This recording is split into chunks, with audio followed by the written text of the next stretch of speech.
Can we talk about some of the famous names that people around the world would know who, in your experience, have taken part in these rituals that you've conducted?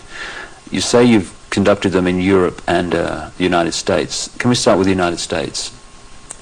Yes, I have seen at rituals, I have seen George Bush, I have seen Madeleine Albright, I have seen Henry Kissinger, I have seen Ronald Reagan, and I have also, by the way, seen his wife, Nancy Reagan. I have seen Hillary Clinton before I knew she was Hillary Clinton at the time. At these rituals, she is involved. The other people that I have named and are, as I have seen shapeshift into reptilians. I have not seen Hillary Clinton actually shapeshift, but she is involved. I have seen the two sons when they were young, the two sons of George Bush present at these rituals. Are these the sons that have become governors? Yes. One is in Florida and one is in Texas. I have seen, did I mention J. Rockefeller? And he shapeshifts. I've seen George Deukmejian and Ronald Reagan again, having been governor in California. There have been people such as Newt Gingrich I saw, and I didn't know at the time that he was Newt Gingrich. I recognized that he was Newt Gingrich when Clinton came into power, and after he was, Newt Gingrich was then elected Speaker of the House, and I was horrified to realize that this man was also there. All of this has affected me to the point I don't vote.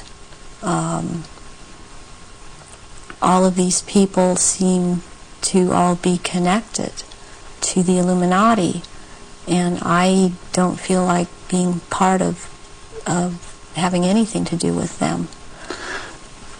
Presidents like Carter and Ford and Clinton. I've seen Ford there. Gerald Ford. Gerald Ford, yes. Are they all reptilian bloodlines? I haven't seen Carter shapeshift. You've seen him at rituals, have you? Yes. Gerald Ford, I have seen shapeshift. And Johnson also. Lyndon Johnson. Lyndon Johnson. Also, Dr. Joseph Mengele, who took me around to these rituals a lot of the time, was also a shapeshifter. And there were also people that there are people in the European countries that I've seen shapeshift and be involved. And this it doesn't surprise me any more than it does the people in this country doing it. Is just for some reason more shocking, and it cuts even deeper, because I've seen the Queen Mother there, and I have seen the Queen there. I've seen Princess Margaret there. I've seen Charles there, and they shapeshift. And I have seen this, I'm not coming up with his name right now, but he was president in France after de Gaulle. He was there. I've seen him there. I've seen the Rothschilds there. I used to see the Rothschild that lived in England there, but the one that still goes there and is a shapeshifter, Guy de Rothschild, Baron Guy de Rothschild, has been to all of these rituals and has been over in this country under the name of Dr. Barrington and tried to program me and has impregnated me several times with eggs that were taken from me years ago and were impregnated with semen from Pindar and then placed back into my uterus. This has happened to me twice, once at age 39 and this year right before I turned 43. And I had told my therapist ahead of time before I ever could have known that this had been done to me. And it's happened at a certain place in where I have been living in the San Fernando Valley. It's happened at a house on Tyrone Street in Sherman Oaks. And my understanding is that there have been other survivors that have talked about this location as having been involved with programming and so on. And the Baron Guy de Rothschild has tried to program me. All these years he has been trying to control me, get me back under control. And the Marquis de Libero is someone else that attends all of these functions and since he is the one in power, he attends all these functions. I have seen Tony Blair there, and he shapeshifts. I have seen Prince Philip there. They all have their quirks as to how they act, even in their reptilian form. And they all, they act. They don't act all like robots, but they have their quirks. They have their so-called personalities, but they are all cold-blooded. They would kill at the drop of a hat. I have even, since I've seen a picture of some people that are talking about this subject, I've seen them, when I've seen their pictures, I recognize them. I did a double take a few weeks ago when I saw again someone who's been talking about around this subject, and it seems to be popular right now. Who's that? This man by the last name of Sitchin. I've seen at rituals, and he is a shapeshifter. And I did a double take when I saw the picture of him, because I recognize him. And there's another person that I've seen, this Gardner, Sir Gardner. That Lawrence Gardner? Sir Lawrence Gardner. And he had recently written an article that was out in Nexus magazine. Part of it was about the minstrel blood, and what really triggered me was when he called it Starfire, because that is the name of one of the aspects of the three women who are the dressed mother goddess. That is my name in in all of this. So this man I have seen, he has lots of power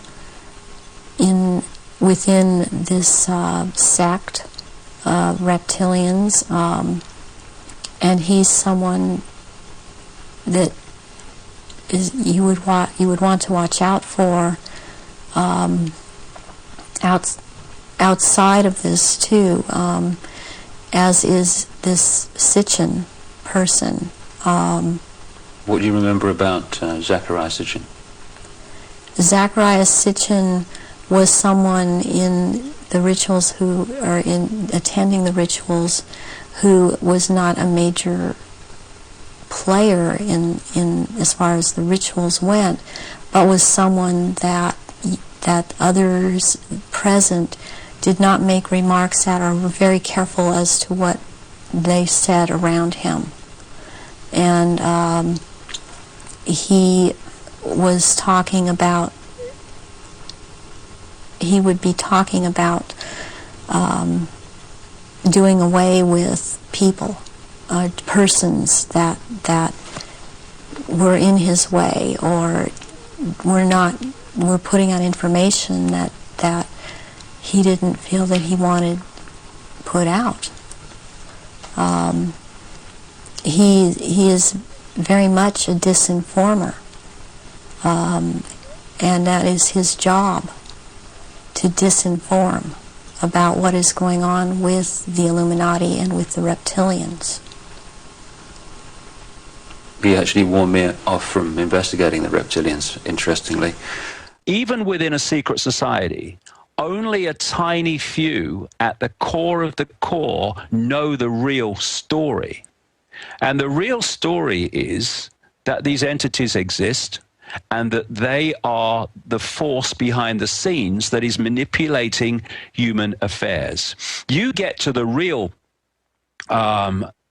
the bigger, more exclusive secret societies, you get to people like the Jesuits and Opus Dei and the Knights Templar and what I call Rothschild Zionism, which at its core is a secret society controlled by the Rothschilds. All the rest is detail and cover. And you will have a lot more understanding, and at the core, total understanding of what the real force behind this is. So the secret societies are to keep compartmentalized from the public the real story. So then we come to Satanism. Well, what is Satanism? Satanism is worship of these entities. You know, and it's when they do human sacrifices, these entities outside of visible light, but connecting into on the electromagnetic field level, they are stealing and feeding off the energy of terror that that is released in these rituals. They are systematically done and built up and built up and built up. This is why today these people are doing the same rituals they did in Babylon and the ancient world, because there's a certain sequence that creates a certain outcome. And what they want in the victim is absolute terror.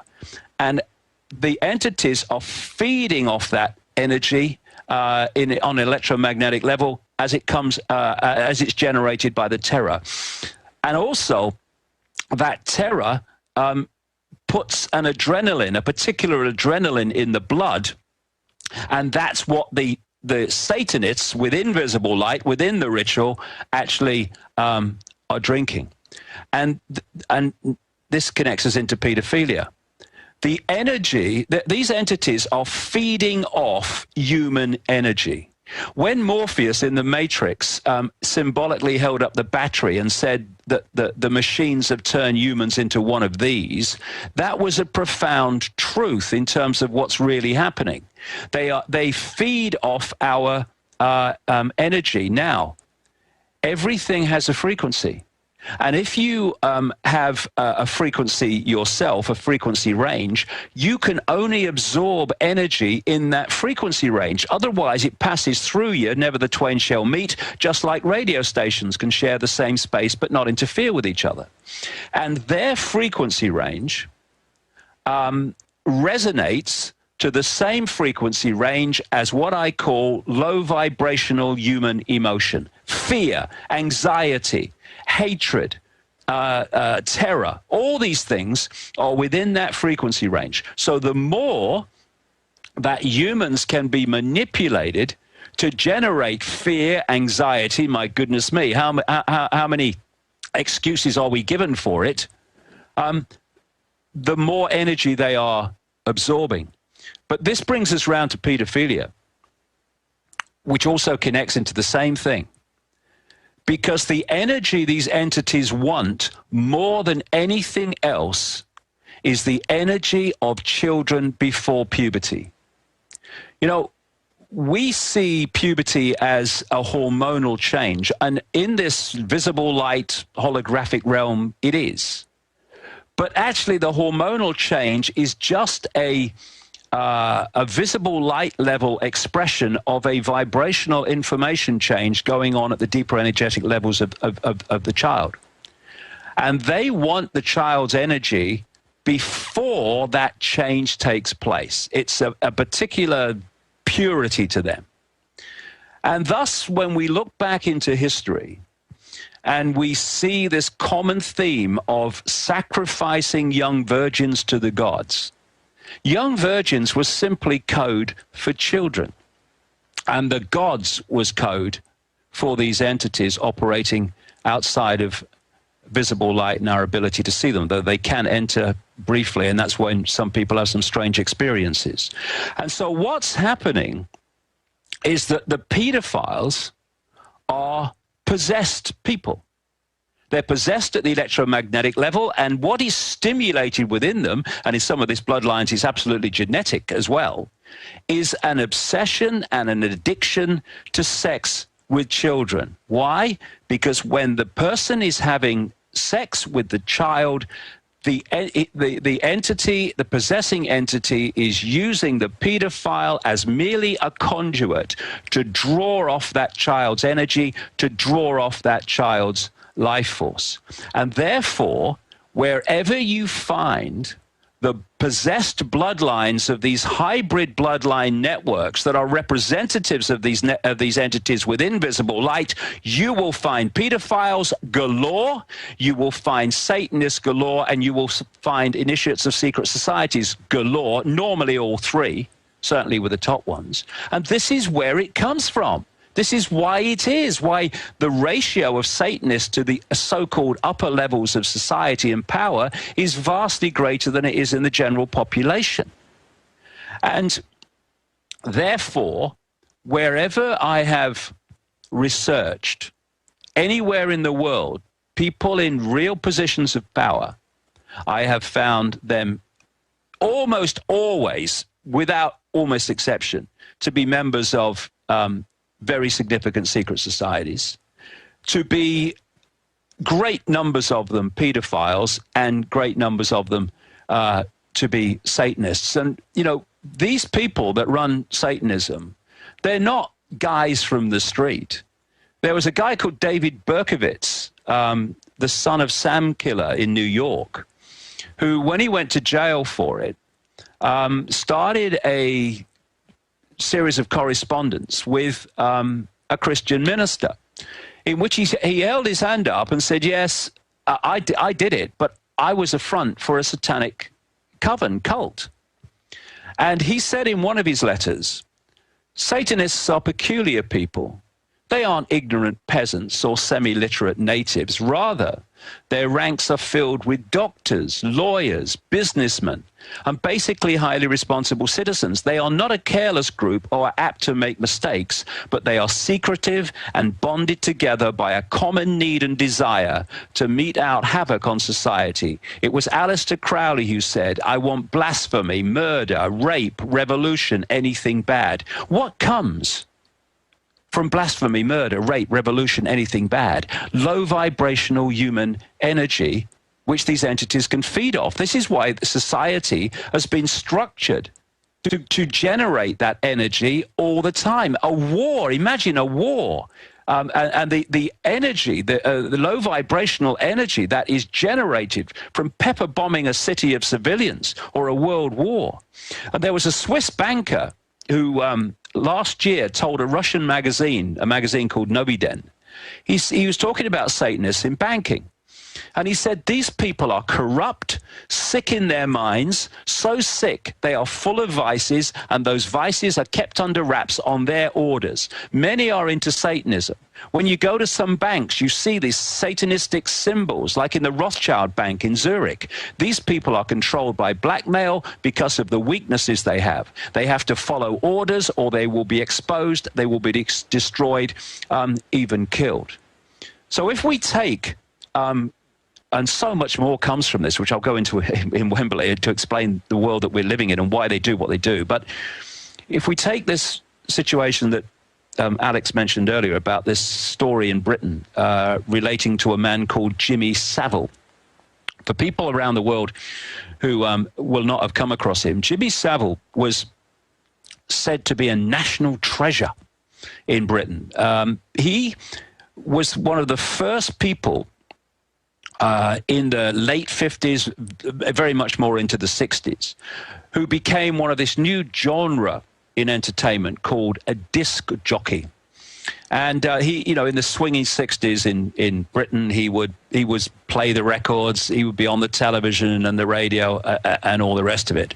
And then he became well known for working for charities and running marathons for charity and working as a porter voluntarily in hospitals and raising money for other hospitals. And then he died in 2011, given a hero's kind of funeral and all the rest of it.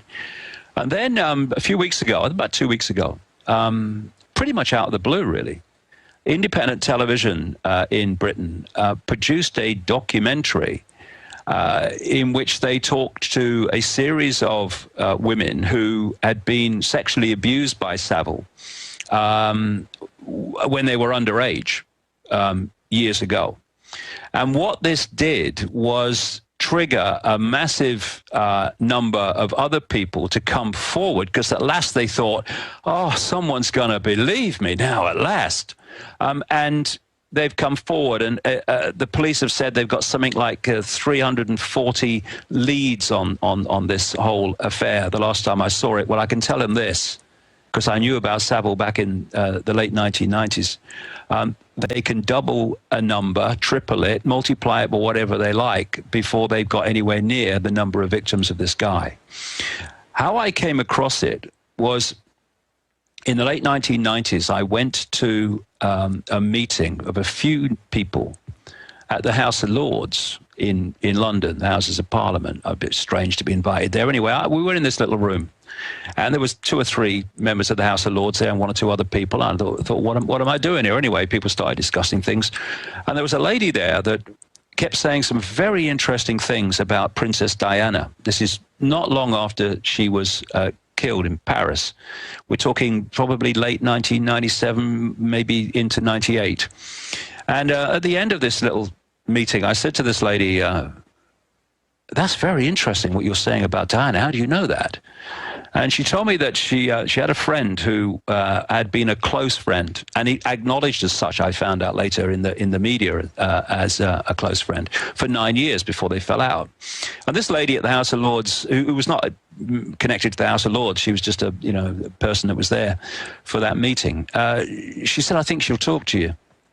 So a few weeks later, she arrives, both of them arrive on this island where I live, and I talked to this lady that she brought to see me at length, got it all down on tape, and talked to her again at another point.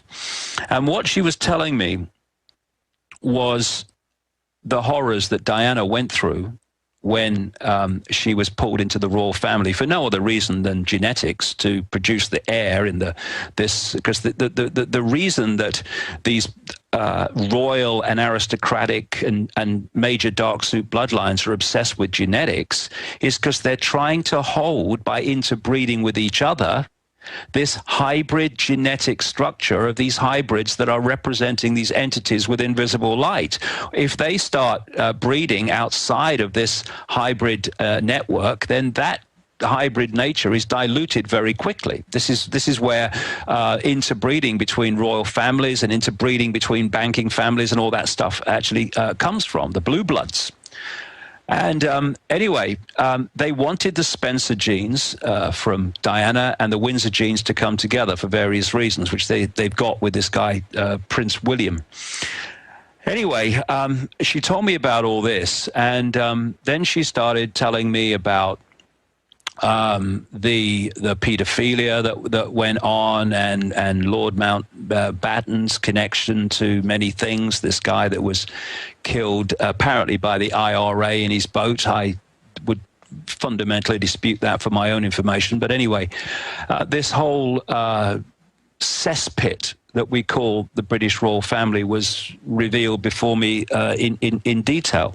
And then, out of nowhere, this is about 98, she mentions this guy, Jimmy Savile, who was just a kind of disc jockey, and how close he was to the royal family, how Diana couldn't stand it, and how he was so close to them. And, you know, the obvious question was, why are the royal family close to this bloke? And then I was told not only about Savile and pedophilia, I was told about his necrophilia, his addiction to sex with dead bodies. And this suddenly, whoa, here we go. Why does this guy volunteer as a porter in hospitals? Well, they have mortuaries, that's why. And it's now, as a result of this television program, it's coming out that Savile actually was into his charities to get access to children. Well, it's something else. He was in the hospitals to get access to dead people. And these people, these bloodlines are beyond anyone's normal imagination of sick, I can't tell you. Think of sick and treble it, and you might just have started on the road, but you're nowhere near yet. Absolutely. David Icke is with us for another 30 minutes, maybe longer. He's getting ready for his historical event there in England coming up the 27th, a huge event that's also going to be streamed worldwide. We're going to talk more about that before he goes. But while you've been sitting here, folks, watching, you know, David Icke sit here and speak from England. We have been putting up articles backing up what he's been saying, showing the Rothschilds with giant devil necklaces, showing Jimmy Savile, who is the archetypal pedophile, crazy pervert look. And then he looks just like Jerry Sandusky, this same twisted, goblin-like, but also a feat. It's not really feminine, that insults women. And then when I've been at CPS hearings battling for families, I've seen the judges when the mother cries and they've done nothing and they're handing the children over to, you know, perverts. I've seen them feed demonically. That's how I described it 15 years ago, back when I didn't even understand a lot of the stuff David Icke talks about and thought he was out in left field. I would describe it as vampiric feeding, the pain, the tasering, the death, telling us torture's good on the news, telling us secret arrest. The Army's own report admitting the Army was ordered to hire jail guards who'd been fired and that they would then rape the children in front of their parents. I mean, this is what came out. This is what went on in Abu Ghraib with battery acid.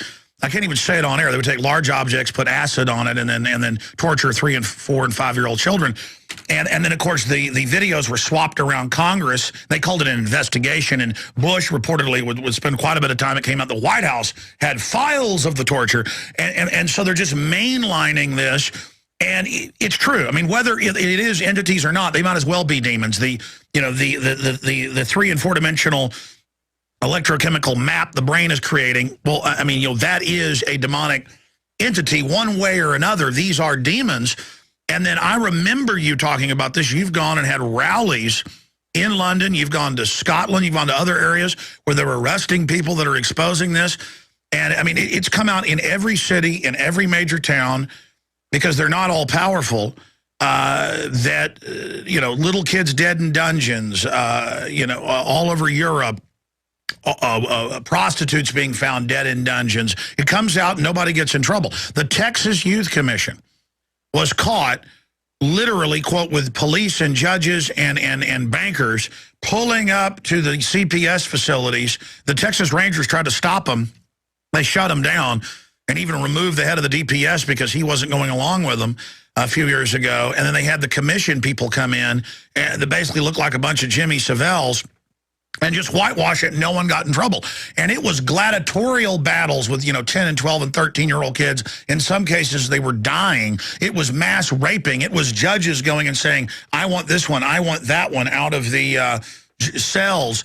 And I've literally sat there and walked into a hospital room where a mother has just had a child, and the cop was choking the woman, making her sign papers, and it totally blew me away. Mike Hansen saw this as well.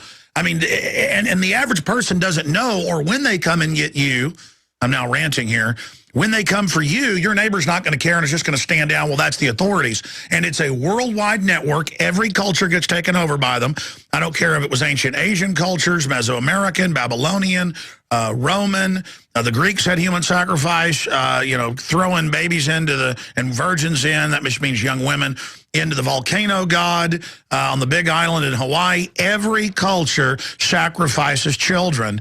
And the Druids, all of them, and we have a child torturing, raping, murdering guild in control. And yes, demons are driving them. And people say, oh, David Icke, he's so kooky saying this. That's what every culture says. They're saying you're wrong, and they're so upset by you, David, because you are obviously onto something. But I mean, I know off record you talked about this, and you talked about People Entertainment and people at BBC are pedophiles.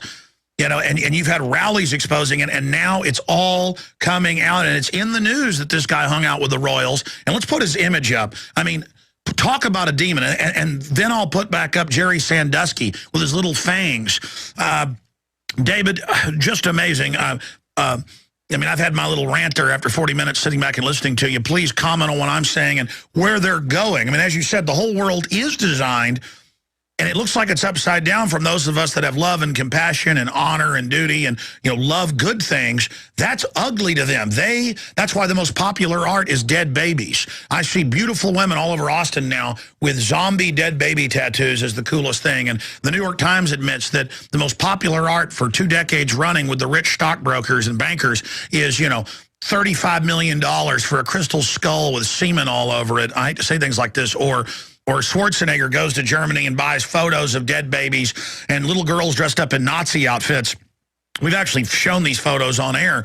And they were describing in one article how the rich buy this, and they say, well, it's an offering to something so beautiful. They're saying, we're putting a premium on a crucifix and a bucket of urine. We're putting a premium on cans of elephant dung. I mean, it's about worshiping the ugliness, David Icke. Yes, it is. And when you look at what is said about these entities, they have no creative imagination. They do not have creativity. They're like robotic. And this stuff with transhumanism and putting technology into bodies to upgrade them, humans, is all about making us more like them. It's about control. Yeah, and also making us more like them by taking away what we have that they don't have, which is this creativity. I mean, all this stuff that is fed to children and adults in the food and the water is all suppressing creativity. Therefore, anything that is an expression of them, an expression of those that are possessed by them, will be, by definition, ugly. It's interesting too, Alex, that I've been saying for years and years and years, way back into the 1990s, that these bloodlines drink the blood of children and vampire the energy of children because it rejuvenates them. And this is why so many of them live so long. It's also they get treatment we don't get in general population. But this is a big part of why a lot of these people live so long. I mean, look, Queen Mother, 102, Queen, currently 86, Prince Philip, currently 91, David Rockefeller, 97, Father George Bush, 88, Henry Kissinger, 89. And there's a story that I saw this very day where researchers are saying that in experiments on mice, they found that older mice are rejuvenated by being infused with blood from young mice. Vampires, vampire mice. Yeah, so that what they're doing, and now so many things have happened actually in the last 10 days. By the way, I put a photo of Jimmy Savile on. He literally looks like Emperor Palpatine. He is the textbook demon Nosferatu goblin creature. Yeah. So what they're saying here is absolutely right. They don't realize the significance of it. That if you do, these people do drink the blood of children, and it reinvigorates them. It gives them the life force of youth, which gives them longer lives. But you mentioned Savile there, and there's a big important point here, Alex.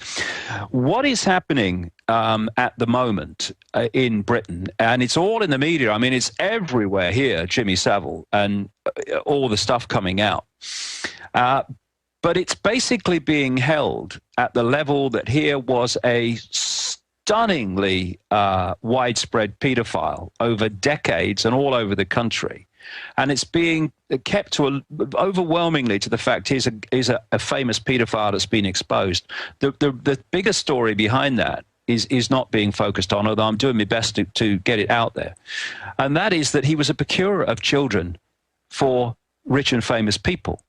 So was Sandusky. That's now being confirmed. I mean, and again, he ran a giant program helping at-risk kids. That's kids they'd already drugged up and stuff. Now they're saying in our news they want to drug all children with Ritalin and Prozac. They're going to improve us. And it shows kids with huge zombie eyes, you know, in huge black circles saying, this is wonderful. And let's institutionalize everyone. Let's just, I mean, it's just, and let's have weirdos like Sandusky ruling over us. I mean, you can look at Sandusky. You can look at Savile. Their bodies are manifesting the demonic entity, the parasite entity that's literally attached to their cerebellum.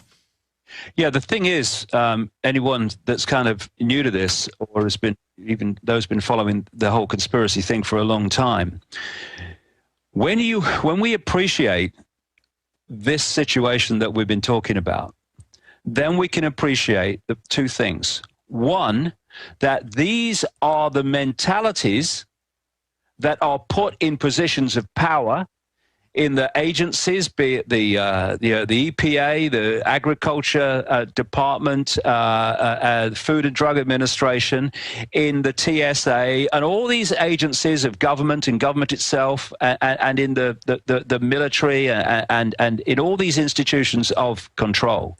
These are the mentalities that are put there. And now when you see what they actually get up to outside of the public eye, this is why they have no compassion for the consequences for children and innocent people of the drone bombing in Pakistan and elsewhere, of pepper bombing Baghdad and Tripoli, of putting stuff in the food and drink that they know is gonna give people massive health problems, of putting people away for the rest of their lives for crimes they didn't commit just to cover up the people that did commit them. They have no compassion. They have no empathy. This is what we're dealing with, ladies and gentlemen, and we need to grow up fast and realize that, because we're not dealing with even greedy humans. We're not even dealing with unpleasant humans. We are dealing with pure, undiluted evil that has no compassion, has no empathy. By the way, look at the royal family. Look at Savile. Look at all of them. They all dress in black and red and like big crest and things. And then I remember Fritz Springmeier was one of the first to talk about it, and then I saw it in the news, and then of course you've talked about it, and now it's just admitted that Prince Charles hangs out most of the time now in Transylvania and literally creeps around in the forest in Dracul castles, and they admit, oh, we're not even German, we're really Dracul, which is even an older line out of the East. Where do the rituals take place that you've been involved in, involving the British royal family? Glamis Castle, Stonehenge, Balmoral Castle. I have reason to believe there's a church, and I think it may be Westminster Abbey, and there is a Mothers of Darkness castle or chateau in Brussels, Belgium. They've been there too. And also in France, the Marquis de Libero Pindar has a castle in the Alsace-Lorraine region of France, and I believe it's in the Alsace region that he uses, and there are certain rituals done at that castle down in the dungeon part of that castle, and there's an entrance down there to underground places in the earth, and there is a natural formation of rocks that kind of glow green, and they keep menstrual blood in that formation, and this green glowing from these rocks actually turns the blood a darker color, and it's called black blood, and it's used in certain rituals. But there are also, they keep small, there are smaller, less developed little reptilians that are kept down there. They're kind of pets. But one other thing that's also down there, there are eggs. It's like a nest of eggs kept down in that part where it's warm. It's very warm down there into this entrance, and these eggs are kept down there incubating, and they are the reptiles' eggs, and that's where they keep them. What are your memories of conducting the rituals for the royal family? What happened? What were they doing? One thing that sticks out in my mind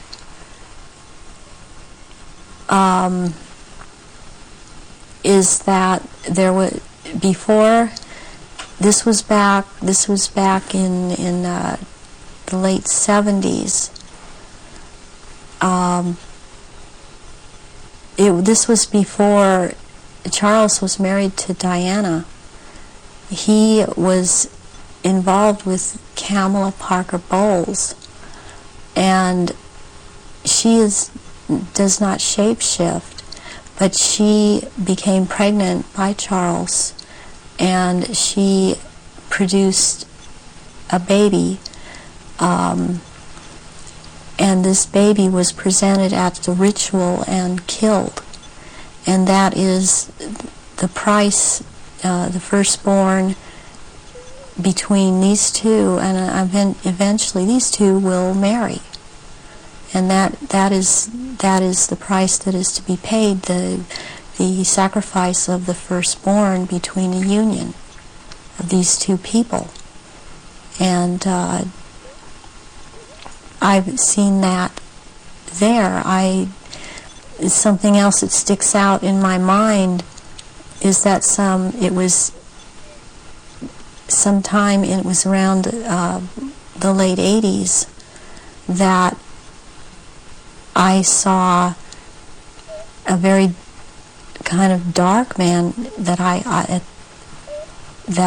he was Arabic.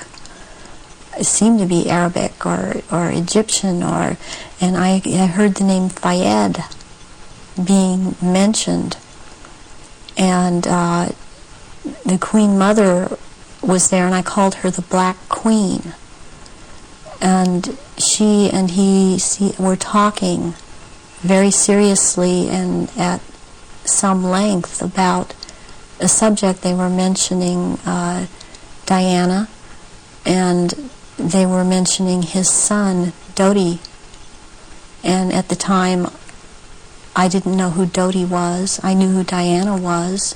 I never saw her at any rituals. Where did this conversation take place? This took place at Balmoral Castle. And I heard them talking about a marriage between these two, and I thought at the time, well, she's married to Charles. How can there be a marriage? She's married to Charles. I didn't understand why the Queen Mother and this person that I now know to be Dodi Fayed's, because I heard Fayed, Muhammad al-Fayed, talking, and I'd seen them together at, I saw them at Balmoral Castle. I overheard the conversation at Balmoral, but I'd seen them also at Mothers of Darkness Chateau in Brussels, and they were talking about a union between Diana and his son Dodi back in the late 80s, and I did not understand at that time, because I understood Diana to be married to Charles. I knew that she was married to Charles, and they had 2 children, and they were about to have another. And the Queen Mother, all I could pick up was that for some reason that there was a malevolence towards Diana, and Diana I had never seen at a ritual. I wondered what she knew about all of this. What have you seen the royal family do, the Queen Mother, and the other people you've seen in the rituals? What have you seen them do? I've seen all of them drink human blood and consume human flesh, and they have their own goblets in which they have blood, and these goblets are encrusted with jewels, and they also have their own daggers, and that the dagger goes into the goblet, and they stir the blood around with it, and it's also a what it is, it's a symbol of the phallus going into the vagina when they're doing this. And I've seen them do this, and some of them have, even like the Queen Mother I saw with, she had her own little, it would like almost, it's between a very elaborate ornate chair or a throne kind of thing brought in for her to sit. And because before these rituals actually start, there is a kind of people move around the room and talk, or recognize one another. It's a formal kind of a ritualistic setup, the way they talk and the way they introduce each other. It's like a court. What are they wearing? They're wearing robes. They're not wearing anything underneath the robes, and the robes are very ornate. They all have, the one thing in common they have is they have a red color like blood, and some of them have purple, and they have gold kinds of lines running through them. They have the Merovingian symbol of France, the fleur-de-lis, and there are jewels that are sewn in at certain points on these robes, and they wear these robes, but they don't wear anything underneath the robes, because what is going to happen, what the rituals are all about, they're going to shapeshift, and they can't have anything on under the robes. And there are orgy kind of things that go on at the rituals also. And involving the royal family of Britain? Yes, involving the royal family of Britain, and the sacrifice and the eating of, consuming the sacrifice, and they are involved in that. And you've seen them do that? Yes, I have seen them do that. People in Britain, listening to what you're saying, would obviously be staggered, I guess anywhere in the world, but what would stagger them mostly is, in Britain, the Queen Mother has an image of being the nation's grandmother. The nice old lady, and good old Queen Mum, what a lovely lady. What's your experience of the Queen Mother? She is very cold in reality, and she is very cruel, and she is very different than she comes across to the public. She's cold-blooded.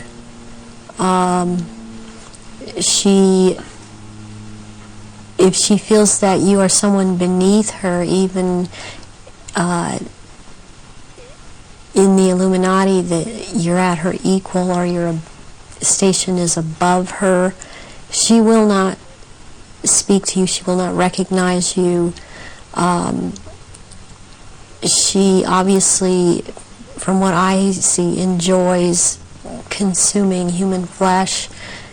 It's sickening. The one person that she seems to be afraid of is Pindar. People would also look at the Queen Mother's elderly, frail stature and find it very difficult to see her taking part in rituals and doing anything, if you like, active. Do they go into a different state in terms of age and strength and all these other attributes when they actually shapeshift?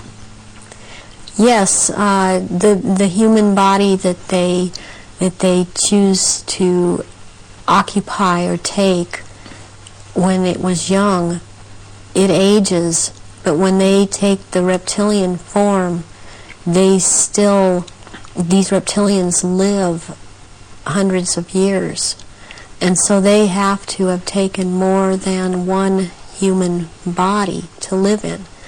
A lot of them are much, much older, and I'm including the Queen Mother in this, older than people think that she is. She's been in more than one body, human form.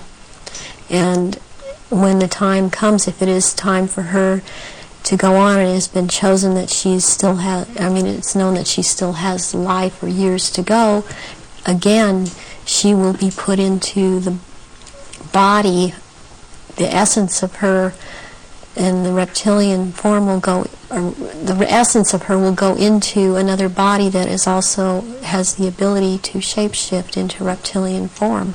One of the pure reptilian human bloodlines. Yes. What happens when, take the Queen Mother as an example, what happens when they shapeshift? I mean, what do you see? You start to see changes happen, and they're happening so fast that it's almost, it's the closest thing that I've seen to it is what they're now doing with computer technology. It's just a literal transformation that happens very quickly, and they get taller and they get bigger, and they don't look at all as reptilians like they do as humans, and thus the wearing of the robes, because if they were in clothes, the clothes would be torn apart. So let's take the Queen Mother on this subject as an example. we recognize her as a frail old lady. What does she look like when she shapeshifts at these rituals? She has, she looks like, the nose portion gets very much longer, and it grows into kind of a snout kind of thing. She has little fangs, and incisors as teeth, and there's a tongue.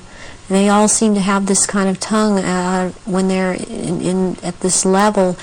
The tongue has a lot of long, hairy or pointed projections coming out of it. It's very long. And they have these, they don't have hands or feet, they have these claws. And they have scales, and also scales that seem to kind of disappear into one another, but it's more pronounced on the back. There seem to be lumps or protrusions coming from the head.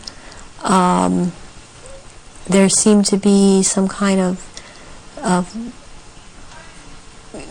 growth appendages at where, on the back, and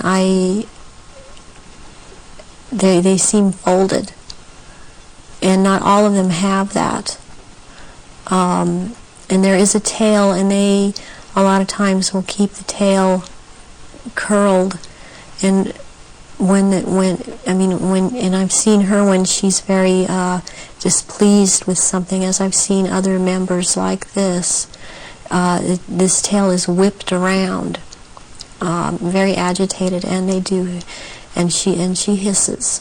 What color are they? Which one in particular? Take the Queen Mother as an example. She's kind of a beige color on the underside, and by the time you're going up around to the back and the tail and the top of the head and on top of the nose, snout, whatever, it's coming to a very they're dark speckles or large speckles of dark browns, and the eyes usually they're large. They look like they're very round, and they look like they're coming out of their sockets, and very protruding, and usually the color ranges from a beige to a gold to a dark greenish gold, and then there's this dark slit up and down, a vertical slit, and and the eyes will look hooded, and when they look hooded, it's a very frightening thing, because it seems that when the eyes are hooded, they're about to do something. What do you mean by hooded? The lids come down, and it's almost, I guess it would be the same thing in a human as an expression of someone's got an idea. And how tall are they when they shapeshift? They're just about 7 feet tall. Some are a little shorter, or to a foot shorter. Some are a little bit taller than 7 feet. So what would the Queen and Prince Charles look like in their reptilian form? As to height? As to general appearance?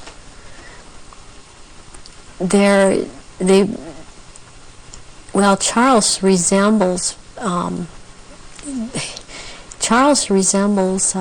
in both ways, in human form and in reptilian. He resembles Pindar. He's shorter, though, in reptilian form than Pindar, but the way that the reptilian, the nose shapes into the snout at that point, and the jaw becomes the under part. it's very much like Pindar, and his mother doesn't look quite the same as he does. But what does the Queen look like? The Queen, she's darker, not quite so pale. She's darker. All over, she doesn't have the amount of I would call it freckling. It's more like a gradual, like the skin is gradually getting darker. It's more smooth. And she does have the lumps up on around her head and down the tail, the spine. Charles has the tails down around the spine, and funny enough, he has the protrusions from the skull in the reptilian form, where about or above, right above where it seems like his ears would have been. What is it about the rituals that allow the shape-shifting to happen? When the victims are starting to be sacrificed, it's the scent of the blood, and they start shape-shifting at that point in time, and they can hardly wait to get to the blood. It's like they're addicted to the blood, and then the consumption of human flesh that follows. What have you seen the Queen or any of the royal family do in relation to that? Have you seen them sacrifice and consume human flesh? There are certain times when they will actually do a sacrifice, or there will have been someone doing a sacrifice, and it's not happening fast enough for them. So they will step in and finish it themselves, because the ritual has to be gone through. It's sacrificially, ritualistically, it has to have been gone through, and they will step right in and just start tearing the throat out, and they're getting all this blood from the jugular vein at the same time. And that has happened when there are many there that are going to be sacrificed, and they just can't wait, and tearing into the contents of the abdomen and stomach of a victim afterwards. Who have you seen do that? I've seen the Queen Mother do that, and Prince Philip and Charles. I've seen Guy de Rothschild do this. It seems that I've seen it more among royalty, or so-called royalty, do this than people that are not titled. That they don't seem to. They seem like it feels like they don't dare, but they shape-shift nonetheless. But it's like the royals that step in and just start tearing away, as they can hardly wait. How long can they hold the reptilian form in these occasions? During the rituals, it's much easier for them to hold their reptilian form. They can stay in that form. What it is that they have a hard time holding their human form. And as long as they're around blood and the scent of blood, they can't hold human form. Right. Where do you think the story of Diana fits into all this? In terms of the ritual that you know about, and the royal family background that you know about, what was all that about? What happened in Paris? Diana was a ritual sacrifice because she's named after a goddess, Diana. She was chosen from before birth for the purpose of which she served. I understand and very well and am very empathetic towards Diana, because in a way it parallels what happened to me, to have served your purpose, had 2 children, and then be tossed aside. And to her horror, though, she obviously never attending a ritual, she knew something was happening, and she knew what was going on and could not be trusted to be at a ritual anyways. I don't think that Diana would have attended a ritual. I don't think that they could get her to cooperate in this because she actually saw for herself that this was going on after she married Charles. Was there any way, when Diana was married to Charles, without attending a blood ritual, that she could have seen him or one of the others become a reptile? They have a tendency when they're asleep to shapeshift, and they have to consciously hold their form, and when they're asleep they have a tendency to not hold human form and to shapeshift into reptilians. And there could be other things that happen. You know, I'm thinking about the times that Diana would have gone through a menstrual period. Well, that would have also really triggered some of these people in the royal family that are reptilian around her to want to shapeshift, or any woman, any human woman in that household that would be having a period, that scent of blood would tend to cause a momentary shapeshift. What was the whole, what appears to be a ceremony surrounding her assassination? What was that about? The rumours that she was pregnant, the Egyptian Dodi Fayed, and the place where it all happened, which is an ancient sacrificial site to the goddess Diana. How does all that fit together in the rituals that you know about? Okay, the crown aspect of the goddess is Hecate, and the day of Hecate is on August 13th. And what is very prevalent in this with the Illuminati and what they've done with the Druidism and other in Egypt, the Egyptian religions, is they like to mirror the numbers. And so as like, for example, with the goddess Isis, her number is 18. When you mirror it, it's 81, and that is the number of the sister of Isis, Nephthys. And Nephthys was considered the evil sister to Isis.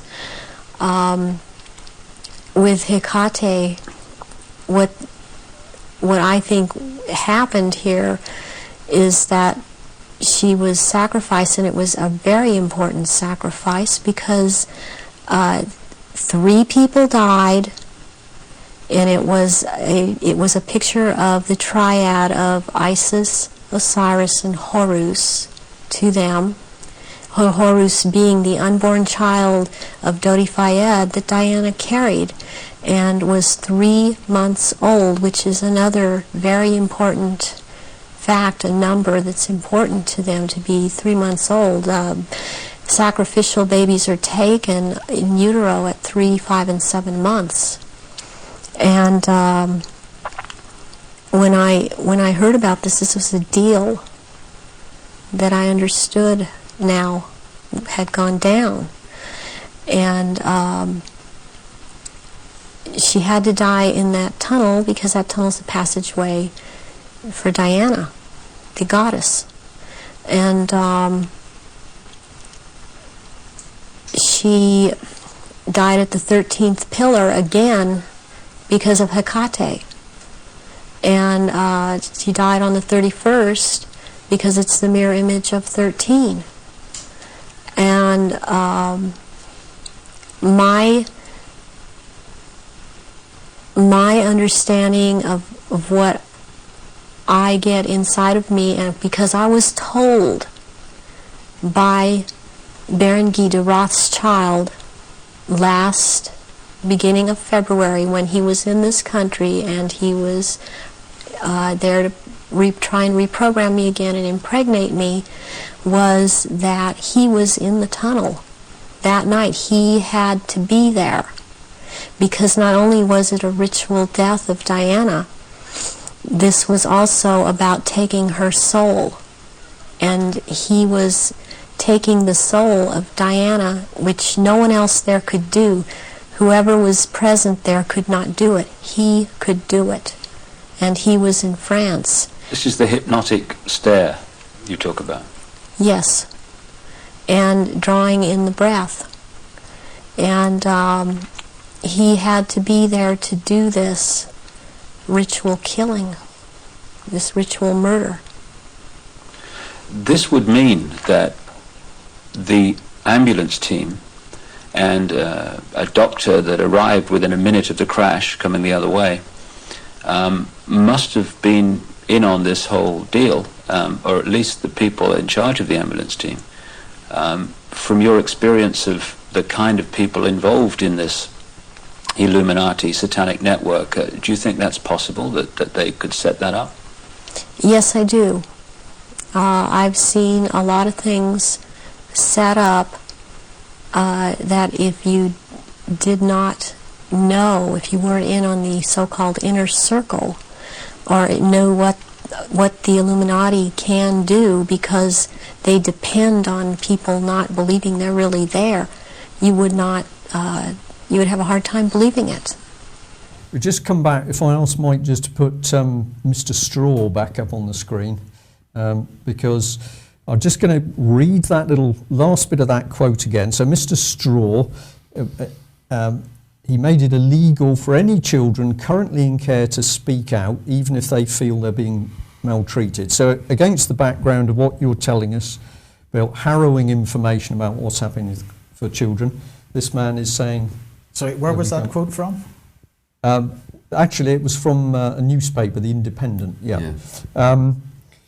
But they wrote an article in which, they were quite outspoken in saying this is incredible. It's like you say, that's what Jack Straw says. It would also be illegal for any children currently in care to speak out, even if they feel they are being maltreated. Now, you have got audio of Mr. Straw being asked about this, haven't you? I think the film footage speaks for itself, Brian. Well, if Mike can manage its movie clip 3, I think. Yesterday, I was in the cab. I picked up a film. Was this a proper one? A proper cab, yeah. I was in my cab working, and I had a guy in the cab, and he's a very independent. Bill Maloney's name. He makes little independent films and stuff. And I didn't realise he's working on one now about child abuse, and I didn't realise, he said to me to say to you, why in 2009 you made it illegal or for any children in care to speak out about being ill-treated. Did you do that, Jack? No. He said that was something to do with you, and I said, I've got you. He said, oh, Jack Straw, he made it illegal. I grant this. Children in care to speak out. I said, well, I'll ask him that tomorrow. One gets involved in so much that occasionally you have memory lapse, but I think I remember that. I don't remember. I mean, it's not. Amongst other things, it's not my area of responsibility. I mean, actually, I don't know where it's coming from, because one of the things I've been doing is to try and open up the family courts where a lot of these issues get argued about, and so that people, the press would not be able to report the names of the kids or therefore their parents, but they would be able to say, well, this is a really odd decision, and I've had, frankly, a very big fight with the some of the people in the family courts and the children's organisations who want family justice, so-called, to remain a secret garden. So you can say to him that I don't know what he's talking about, but if Well, I think what we missed at the beginning of the clip was the explanation. What the audience don't realise is that guy, the black cab driver who Jack Straw blatantly lied to, was a friend of mine. And he was given the job because he does acting as well. And I trained him as an actor, the guy, the cab driver. And one day the Sun went to him because they was looking for someone who could pick up, I think it was the last election, they could pick up politicians and they'd talk in the cab, and then the Sun would put it up on their site, on the, you know what I mean, and people could see it. So Jack Straw blatantly lied there. So that is what happened, and you know, he didn't expect that, but you can see how easily the man lies. He is an outrageous liar, and I think that Jack Straw should be behind bars. Well, okay, so we're saying to the audience today, just think about, we're not providing the absolute answer to this thing, but we're asking the question. Well, we haven't got time. Well, we can have another go, I hope. Yeah. We're going to say, what is this man trying to achieve by stopping children speaking out? Is the agenda from running secret family courts, and they are secret, there's no jury, there's no press. We've even got a mother who's had her 2 boys taken away from her, who is now not allowed to even mention the names of her 2 boys. She can only show them by holding up her wrists, because she's got the names of the 2 children on her wrists. So it seems if you apply common sense, which is a pretty reasonable thing to do, if you apply common sense, surely we must be saying that the only reason you would want to stop children speaking out if they claim or allege they're being abused is to cover up what's going on. Is to cover up the evidence and not to put the perpetrators, the institutional perpetrators, into the dock where they should be. And these sentences, the tariff has got to go up. But of course we haven't got clean courts at the moment, because we also know... I don't believe we've ever had a clean court. Absolutely. But we've certainly got judges who have themselves been put in prison for being paedophiles or abuse or sexual abuse. Not too many though. Not too many. But if we have a look at another politician, and the lady concerned is Harriet Harman. Here she is. She's, of course, looking very clean and smart and upper middle class. Do you think? She's not quite upper class, I don't think. Well, I don't know, Brian. I just think bitch. Well, here is the woman. And if we dig back into her history, we find that when she was originally connected with the National Council for Civil Liberties, which is the forerunner of Liberty, the organisation, she was lobbying for the rules on pornographic photos of children to be relaxed. And if I show this in a bit more detail, here she is looking a little bit chubbier and younger, of course, and I'll just read what was going out. In NCCL's official response to the government's plans to reform sex laws, dubbed Lolita's Charter, it suggested reducing the age of consent and argued that childhood sexual experiences willingly engaged in with an adult result in no identifiable damage. It claimed that children can suffer more from having to retell their experiences in the court or the press. And then in an official NCCL response, which was signed by the then Miss Harman, that was a response to the Protection of Children Bill, it was claimed that the new law could lead to damaging and absurd prosecutions and increase censorship. She suggested that a pornographic photo or film of a child should not be considered indecent unless it could be shown that the subject had suffered, and that prosecutors would have to prove harm rather than defendants having to justify themselves. And at the time that this lady made this remarkable statement... Evil statement, Brian, I think. I totally agree with you. That is evil. Absolutely. And we've got, well, okay, the images come off there, but at that time, the National Council for Civil Liberties was directly linked into an organisation called PI, the Paedophile Information Exchange, and it was also linked into PAL, Paedophile Action for Liberty. So we just ask a question here. We've got one they happen to be Labour MPs, but we'll talk about that in a minute. We've got one Labour MP who's quietly bringing in a law so it's stopping children who are being abused speaking out. A classic example with that going on at the moment is Oxford and Cherwell Valley College, where none of the Oxfordshire Safeguarding Board have actually dealt with evidence of abuse within the college. So one man is denying children the opportunity of speaking out, and then here we've got a lady who is actually pushing to make it easier to take pornographic pictures of children. Well, there you go. I mean, you know... do they not think like ordinary people? What do you think is going on? What we have to do is, first of all, when you look at young offenders institutions, it is Her Majesty's Young Offenders Institution. Right. Prisons, Her Majesty's Prison, HMP. Now, Lancaster Prison, for example, was built purely to give money to the Crown. We've got Prince Andrew messing about with one of the most prolific child traffickers, richest anyway, i.e. Jeffrey Epstein. We have to start looking at these people. And asking the questions. And asking the questions. Why is Prince William being groomed to be king? I mean, Prince William, I'll tell you what he has had, the Order of the Garter. And his job, he went straight into the city and he was interested in money. Yeah. That's what he was doing. We have Charles, we have serious allegations against. I don't like calling them princes. I don't like princess. Well, we're just going to play the game in this. Yeah, program. well, we're playing the game in this one. You know, the knighting of someone, Sir Jimmy Savile. I mean, why?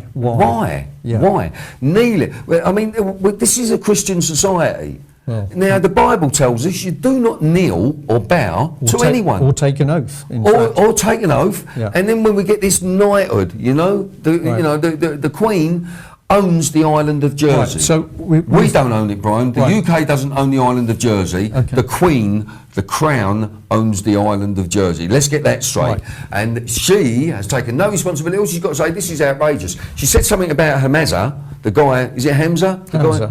Hamza, who was just sent to America. She said, why is this evil man still here? Yeah? Why doesn't she say, why has all this evil stuff been going on the island that I own? She should be saying this to Phil. It's a very good question. What happened on our island, Phil? Don't you think we should speak up and say we don't know nothing about it, or we're going to get it sorted out? Okay. Nothing. Absolutely, Bill. We've got 9 minutes, and there's a few things I think we ought to ram into the programme. Yeah. Just sticking on politicians and what it's about. Money you've mentioned. Now, a figure which I think you said to me last night was that to keep a child in one of these young offenders institutions, so it's being run by Serco, the biggest company you've never heard of, and I think you said £175,000 a year. Right, well, that's Serco. But then you've got councils that have secure children's homes, £250,000. Per child up to £250,000 per child per year. You can go and foster a child, Brian, okay? On the backs of buses now. We were talking about it this morning.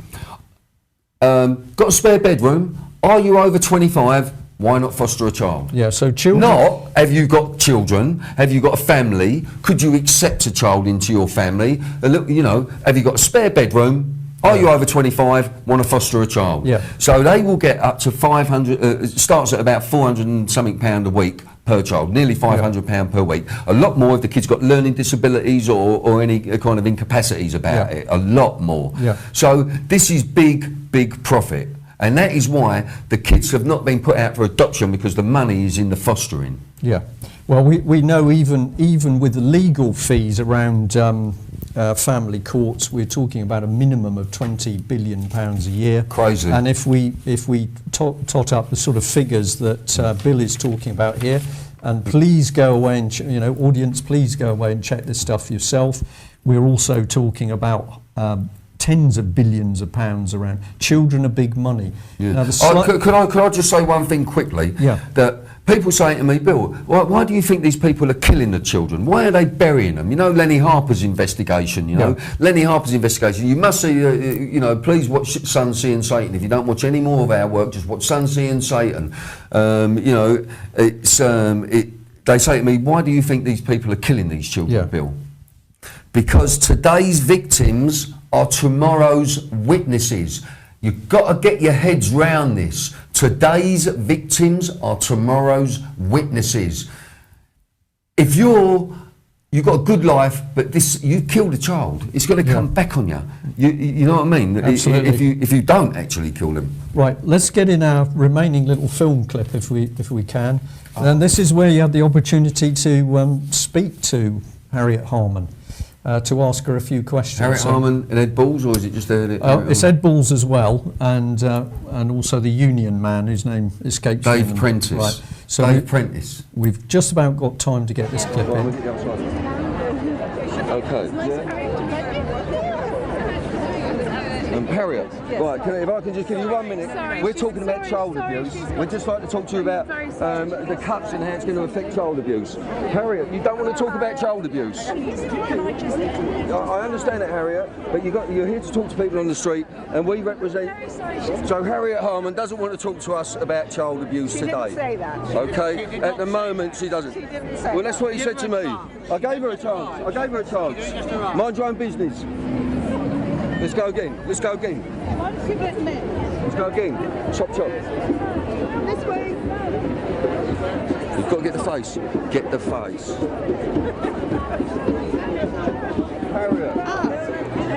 Harriet. That's common assault. You'll get arrested for that. I'm a woman. I know it's a woman's right. Sorry. Harriet, get on me. Harriet, I need to push you on this. Harriet, why won't you talk to us about child abuse, Harriet? You're part of the government. Don't touch me, because don't you just touch me. Right, so Harriet, Harriet is not willing to talk about child abuse. And how are the cuts going to affect child abuse? How are the cuts going to affect child abuse, Harriet? Harriet,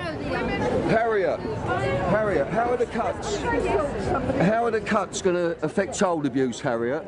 I'm very sorry, she's talking to people who've come here from... So Harriet's gone to the police officer here, and we do carry a press pass, and Harriet Harman does not today wish to talk to us about child abuse. Okay? Thank you very much. Thank you, officer. Right. That was Harriet Harman. She didn't want to talk to us about child abuse, and I think I know why. In 1978, when she became a solicitor, she urged ministers to make it legal for people to be allowed to take sexually explicit images of children, and she wanted that to be made legal as long as the children in the images hadn't been harmed or abused. So that's Harriet Harman. Harriet Harman was in favour of making sexually explicit images of children, and she urged ministers to do that. So maybe that's why Harriet Harman didn't want to talk to us about child abuse. Thank you very much.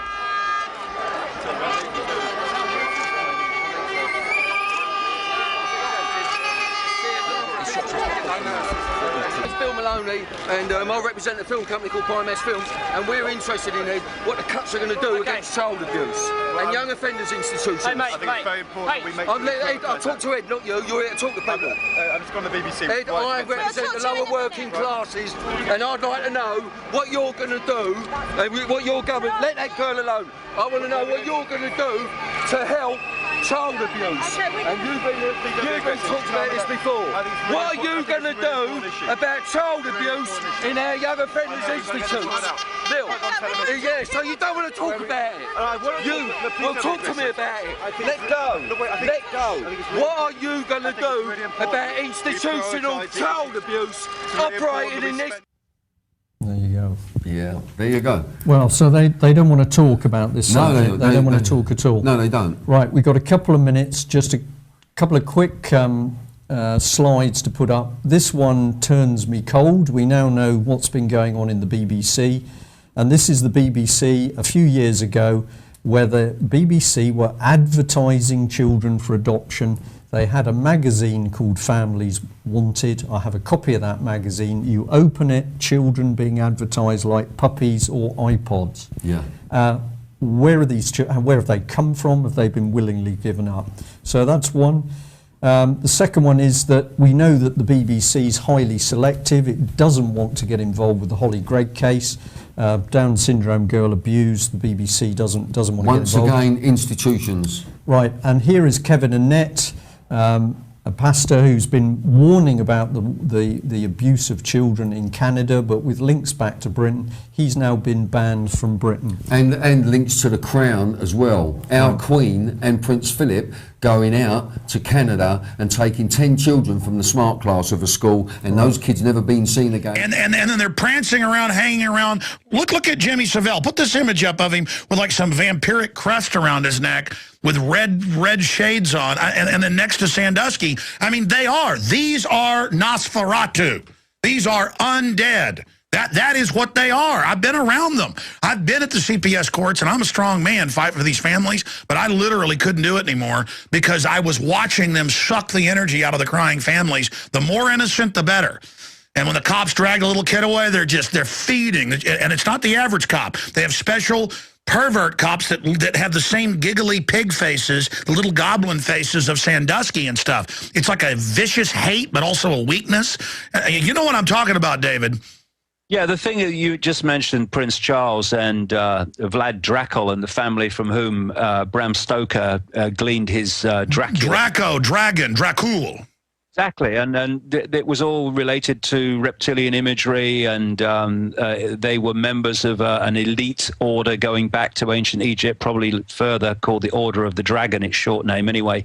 And this is a point I made earlier, if you remember, about I talked about entities possessing these pedophiles, and I also mentioned about the fact that in many cases it was genetic as well. The attraction, the desire for sex with children was genetic. Well, it is, because you see, these particular hybrid bloodlines have a different information field to the rest of the population. They're not the same.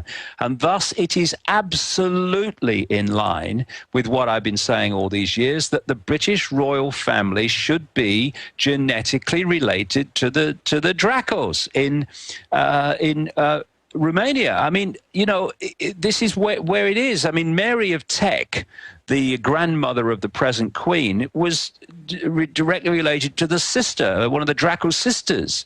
And so... Wait a minute. It came out even in the Daily Mail last year that just in the last 100 years, the royals were eating body parts of people, and they have the groom of the stool that saves in these underground things all of their excrement that is basically worshipped. I mean, that's what they've built. Giant palaces, under them people worshiping their crap.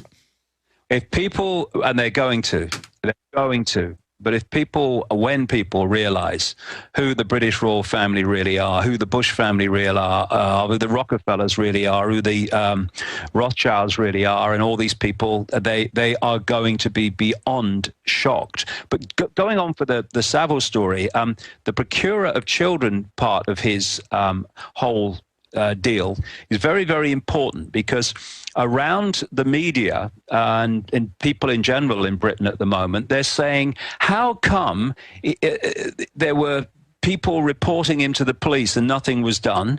How come that he worked at the BBC all those years, and people in management who were given rumours about him and what have you, and what he was doing on BBC premises, by the way, some of it, but he was left alone.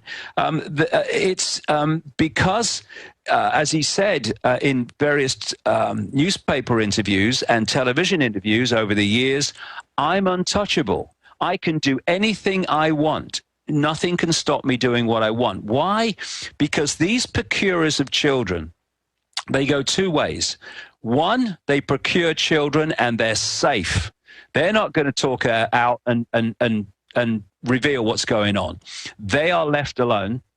The others, who they appear at some point to these people not to be safe, maybe this guy might blab, well, they disappear and they're no longer with us. But the Saviles know how to play the game. And he said in an interview with Esquire magazine. He was talking about the royal family and why he was so close to the royal family. And he said, the thing is, I get things done and I work deep cover. I've known the royal family for 1,000,000 years, he said. So once you've got these rings and you've got the procurer, then his back is the back of the rich and famous. So they put these people into the judiciary, into law enforcement, into media ownership, into banking, into government, and therefore everyone watches everyone's backs. And that's why Savile got away with it so long, not because he was just a paedophile, but because he was procuring people for children for these rich and famous people who were watching his back for him. And I mentioned another guy, Alex, in a book called The Biggest Secret. The first edition came out in 1998. And his name was Edward Heath. He was Prime Minister of Britain from 1970 to 74. And I named him in that book as a Satanist, a child killer, and a pedophile. This man was beyond... And let me just stop you. I know we'd privately, talked about some of this, and I've read a lot of your books, but had you already named Savile before this came out? I've named him to people I spoke to, yeah, absolutely. I've named him to a lot of... Because I remember once during a break we were talking, and you're like, Alex, this is real. I'm going to be protesting. I'm going from memory of like 3 or 4 years ago when you were protesting around the country. And he's like, the children's show people and this guy and that. And I remember you saying it, and I'm like, okay, well, don't say any names that aren't out yet because, they could sue us. But wow, I mean, I distinctly remember you talking about him. That blows me away. I've been talking about him since I was told about it in 1998 to anyone that would listen. But of course it was like, Jimmy Savile, he would never do that. Please, here we go. But the point about Edward Heath, don't worry about him. He died in 2005.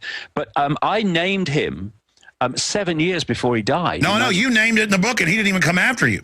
He didn't. But what's interesting is the connections are now starting to be made between Jimmy Savile and Edward Heath because of Savile providing children for Edward Heath. And there's another connection, which is this children's home in the Channel Islands on Jersey, which is only 9 miles by 5, which came out a few years ago, and some genuine policemen were on the case, and they got kicked off because they were getting too close to the big names involved. Same with the genuine policeman that started off investigating the Mark Dutroux child murder and paedophile case in Belgium that was getting too close. They got rid of him as well. And this is the way it goes. You see, first of all, you've got these bloodlines that are addicted to sex with children for the reasons I've talked about. They then need procurers of children to provide an endless line of children for them, and the procurers need children.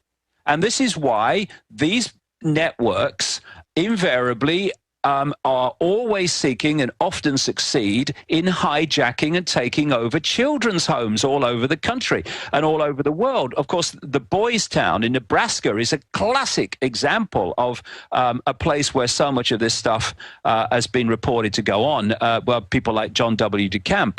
But the situation in Jersey at the children's home, we had Heath and people like Louis Lord Mountbatten connected by some researchers to a scandal at a boys' home called Kincora in Belfast. We had the same in a series of North Wales children's homes. But what happens is when it comes out, they put the safe people in to, quote, investigate it. And of course, they might get a few of the small fry, but never the big people. And where this, Alex, then comes in to the bigger picture of the political direction of the world is this, and he's a wonderful example. Here you have a Satanist, a pedophile, and a serial, and I mean serial child killer, and he was the man, more than anyone else, through his political career, which goes way back into the 50s, 60s, who orchestrated Britain's entry into what is now the European Union. It was him as Prime Minister in 1972-73 that signed Britain into this now fascist organization, the European Union. Because, you see, he may have well done it because he was one of them and agreed with it. That may well have been the case with Heath. But once you've got these people, these pedophiles, in positions of power, and you in the shadows know that because you're involved with it, well, Mr. Heath or Mr. whoever, this is going to be your policy on foreign affairs. This is going to be your policy on finance, etc., etc. Oh, you don't fancy that? Oh, well, I've got a list of those children. This is how it works. Blackmail as a result of all this, which brings about this new world order by people pushing it on through political legislation because of the consequences of not pushing it on for them, is massively important in the way that this whole thing is orchestrated globally. But as of April 2009, because of a change in legislation being introduced by Jack Straw, the Justice Secretary, the media will no longer be able to identify those involved in cases such as the Websters. Now, the Webster case is a child court case, family court case. And then this absolutely blatant statement, so it continues, it will also be illegal for any children currently in care to speak out even if they feel they're being mistreated. I know, it sends a shiver up your spine. Well, that's Jack Straw, people. What human being would want Tony to Blair's make it... friend. What human being would want to make it more difficult for young people to speak out if they're being... Surely the legislation should be to make it easier for them to speak out, isn't it? What this man done is abnormal to decent human beings. Yeah. He should never have been allowed. Also, I think his son was caught dealing drugs as well. And his brother William was on the sex offenders register for, assaulting. One was a violent attack on 2 girls, his brother William. Right. Now, this man should never have been given a job because he had a vested interest. Or was he given the job because of the man he is? And you know, what I'm seeing, personally, all this Harry Potter stuff. Remember one of the Harry Potter movies, books was called The Half-Blood Prince? It's all in there, Slithering House and all this business. And kids have been being massively prepared. There's, you have it in America, there's something called Twilight, which has been very big in Britain. That's about a sexy vampire, vampires are okay and all the rest of it, because the whole vampire story is based on reality. You look at Dracula. He's Count Dracula. He's an aristocratic bloodline. He drinks blood. He only goes out at night, and some of these entities have a real problem with the Earth atmosphere, particularly sunlight. So all these things that are apparent stories and made up stories, they're based on fact. So much of it is. Earlier I was showing mainstream news with Prince Charles at the original Dracula castle that he's trying to, quote, save and rebuild properly, and how he just sneaks around the area now, and how much he loves it, and how he's proud to be related to Dracula, and makes little jokes about it. I mean, look at him. He's a big, disgusting goblin who, on record, used to hang out with Mr. Savile. I mean, it's just, there's no end to these people. They were very good friends. Yes, absolutely. Oh, yes, him and Prince Charles. In fact, it's actually come out. In fact, Savile said it himself. This is how close Savile was to the royal family, Alex. He was brought in as an intermediary to try to find some agreement between Diana and Charles before their marriage broke up. The guy's a disc jockey. What's going on? You don't get in to that level of the royal family unless you're into what they're into. Interesting. I don't know if I mentioned this earlier. Well, it just came out. All the time they find dead bodies on different pieces of land, dead kids, you name it. I mean, but it's always just in the back of the news now. Yeah, I don't know if I mentioned it earlier. That Savile said in his own words that the man that brought him into the royal family was Lord Louis Mountbatten, who, we're talking paedophilia again. And so it all kind of fits. And that guy, Thomas Hamilton, who shot all the children at the Dunblane School in Scotland. Yeah, that was a big pedo scandal. He was a paedophile, and he was another procurer of children for the rich and famous. This is why when they had the government cover-up, widely called an inquiry into Dunblane, that the person running it insisted that certain documents relating to the case were put sealed away for 100 years. And he said, oh, it's to protect the children. No, it's not. It's to protect the establishment, mate. I cannot, after nearly 25 years of this, I cannot express to people and stress to people more powerfully that Satanism, pedophilia is absolutely two of the, they're interconnected anyway, different expressions of the same thing in so many ways. They are in so many ways the cement, along with some other things, that hold the whole deal together.